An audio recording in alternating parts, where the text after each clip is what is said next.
নমস্কার দর্শক, শুভেন্দু অধিকারীর নেতৃত্বে বিজেপির যে বিধায়কের যে একটা বিরাট 207 জনের যে জয়লাভ এবং রাজ্যে বিজেপি সরকার গঠন, সারা ভারতবর্ষের নিরিখে যেটা দেখা যাচ্ছে যে শিক্ষাগত যোগ্যতাতে বিজেপির এই মুহূর্তে শুভেন্দু অধিকারীর নেতৃত্বে বিজেপির বিধায়করা অনেকটাই কিন্তু এগিয়ে আছে। মানে একটা বৃহৎ সংখ্যক মানুষ কিন্তু শিক্ষিত, তারাই এই যে বিধায়কের যে আসনে যারা জয়লাভ করেছেন, যে 207 জন, তার মধ্যে কিন্তু বেশিরভাগই শিক্ষিত মানুষজন। এবং বলা হচ্ছে যে পশ্চিমবঙ্গে বর্তমানে ভারতের অন্যতম শিক্ষিত বিধানসভাগুলির একটি গঠিত হয়েছে বলে রাজনৈতিক মহলে কিন্তু একটা বিরাট সাড়া ফেলেছে। ইতিমধ্যে যেটা জানা যাচ্ছে যে এই যে 207 জন বিধায়ক, এই বিধায়কেরা যারা মন্ত্রিসভা গঠন করছেন, যাদেরকে নিয়ে মন্ত্রিসভা গঠন হবে এবং যারা বিধায়ক পদে থাকছেন, এরা কিন্তু সব থেকে ভারতবর্ষের অন্যতম শিক্ষিত বিধানসভার মধ্যে কিন্তু পড়ছে। এটা কিন্তু এই মুহূর্তে রাজ্যের ক্ষেত্রে সব থেকে গুরুত্বপূর্ণ খবর, এই কারণে যে শিক্ষিত মানুষজনরা একেবারেই দেখা যায় না। সেখানে দাঁড়িয়ে রাজ্যের এই নতুন যে বিধানসভা গঠিত হবে এবং যে মন্ত্রিসভা গঠন করা হচ্ছে, এই মন্ত্রিসভা এবং বিধানসভায় কিন্তু আমরা দেখতে পাচ্ছি শিক্ষিতর সংখ্যা অনেক অনেক বেশি। এবং বলা হচ্ছে পশ্চিমবঙ্গে বর্তমানে ভারতের অন্যতম শিক্ষিত বিধানসভাগুলির একটি গঠিত হয়েছে বলে রাজনৈতিক মহল কিন্তু ইতিমধ্যে আলোচনা শুরু করেছেন। কি বলা হচ্ছে, 207 জন যে বিধায়ক, তাদের মধ্যে কার কার কী যোগ্যতা আছে, মানে কতজনের কী যোগ্যতা আছে, সেই যোগ্যতা নিরিখে আমরা আপনাদের সামনে তুলে ধরছি। পোস্ট গ্র্যাজুয়েট 52 জন এই মুহূর্তে পোস্ট গ্র্যাজুয়েট আছেন, যারা তাদের মধ্যে 52 জন মানুষ হচ্ছে, মানে 52 জন বিধায়ক, 207 জন বিধায়কের মধ্যে 52 জন বিধায়ক এমন আছেন যারা কিন্তু পোস্ট গ্র্যাজুয়েট। গ্র্যাজুয়েট হচ্ছে 96 জন, 96 জন বিধায়ক যারা ইতিমধ্যে জয়লাভ করেছেন, যারা বিধানসভায় ঢুকবেন, তাদের যে কোয়ালিফিকেশান, সেই কোয়ালিফিকেশান কিন্তু বলা হচ্ছে গ্র্যাজুয়েট এরকম সংখ্যা হচ্ছে 96 জন। উচ্চ মাধ্যমিক পাস হচ্ছে 31 জন, মাধ্যমিক হচ্ছে 19 জন এবং দশম শ্রেণীর নিচে হচ্ছে 9 জন মাত্র।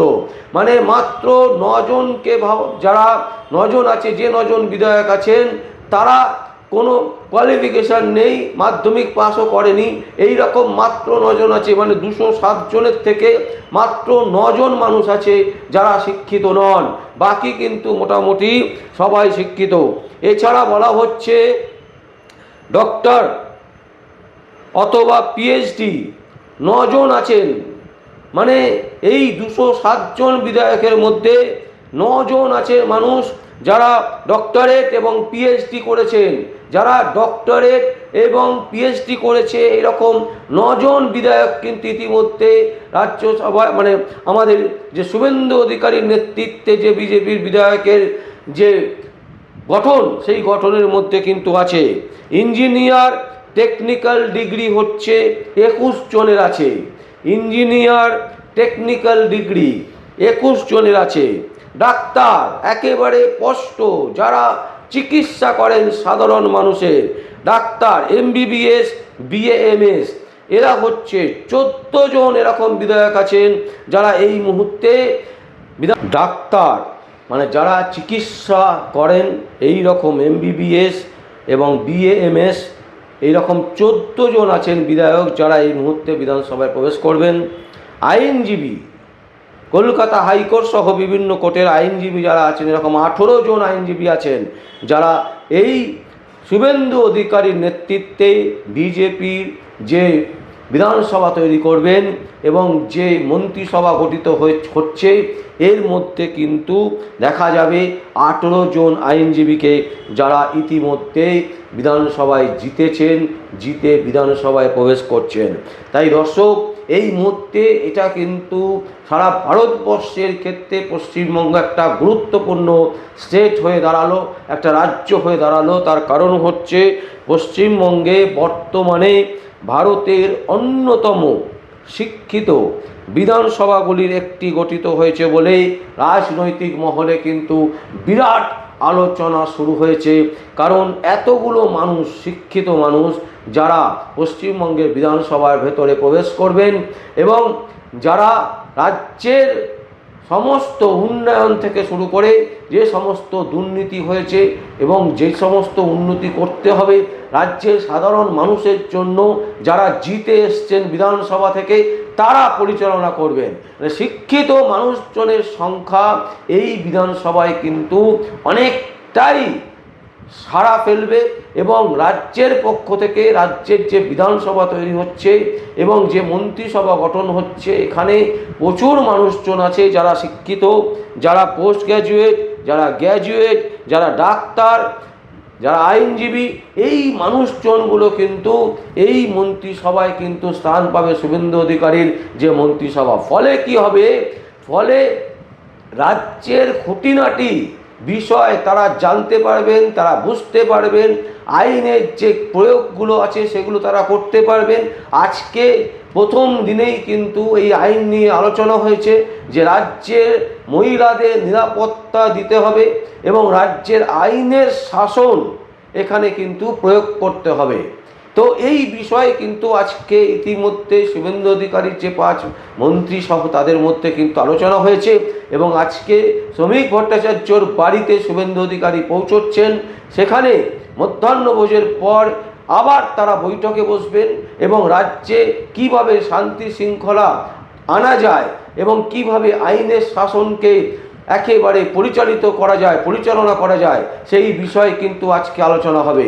এবং সবথেকে গুরুত্বপূর্ণ যে বিষয় সেটা হচ্ছে যে রাজ্যে এইবারের বিধানসভাতে আমরা বহু শিক্ষিত মানুষকে দেখতে পাচ্ছি, বহু শিক্ষিত মানুষ থাকবেন, যেখানে অশিক্ষিতের সংখ্যা কিন্তু অনেক কম। মাত্র 9 জন মানুষ আছেন যাদের মাধ্যমিক পরীক্ষায় পাস হয়নি। এই রকম 9 জন বাদ দিয়ে বাকি সবাই কিন্তু মোটামুটি মাধ্যমিক, উচ্চ মাধ্যমিক, graduate, post graduate, doctor, engineer এবং আইনজীবী, এতগুলো সেক্টরের মানুষজন কিন্তু আছেন যারা মন্ত্রিসভা এবং বিধানসভায় কিন্তু বসবেন এবং বিধানসভা থেকে তারা রাজ্যকে পরিচালনা করবেন। শুভেন্দু অধিকারীর এই প্রথম যেটা আমরা দেখলাম যে ভারতবর্ষের নিরিখে পশ্চিমবঙ্গে বর্তমানে ভারতের অন্যতম শিক্ষিত বিধানসভাগুলির একটি গঠিত হয়েছে বলে রাজনৈতিক মহলে কিন্তু চর্চা দেখা দিয়েছে এবং সাধারণ মানুষ থেকে শুরু করে সবাই কিন্তু এই শুভেন্দু অধিকারীর মুখ্যমন্ত্রীত্বের নেতৃত্বে যে সরকার তৈরি হচ্ছে, যে সরকার পরিচালনা করবে রাজ্যকে, সেদিকে কিন্তু সাধারণ মানুষ চেয়ে থাকবে। আর চেয়ে থাকবো আমরা অবশ্যই সংবাদ আবির্ভাবের পক্ষ থেকে আমরা স্বাগত জানাচ্ছি শুভেন্দু অধিকারীকে এবং প্রার্থনা করি যাতে উনি অনেক অনেক ভালো ভালো কাজ রাজ্যের জন্য করেন, রাজ্যের সাধারণ মানুষের জন্য করেন এবং যে সমস্ত প্রতিশ্রুতি ওনারা দিয়েছেন বিজেপির পক্ষ থেকেই সেই প্রতিশ্রুতিগুলো যাতে পালন হয়। কারণ শিক্ষিত মানুষ কিন্তু প্রচুর আছে এই পশ্চিমবঙ্গে, সেটা প্রমাণিত হয়ে গেল এবং বিধানসভাতে কিন্তু প্রচুর শিক্ষিত মানুষই প্রবেশ করছে। তাই তারা সাধারণ মানুষের জন্য ভাববে, সাধারণ মানুষের জন্য কাজ করবে, এটাই কিন্তু ভাবাচ্ছে বাংলার মানুষকে এবং আমাদেরকেও। দর্শক, আপনাদের যদি কোনো কিছু বলার থাকে অবশ্যই আপনারা কমেন্ট বক্সে কমেন্ট করবেন। আর দেখতে থাকুন পরবর্তী সংবাদ আবির্ভাবে ও আবির্ভাব নিউজে।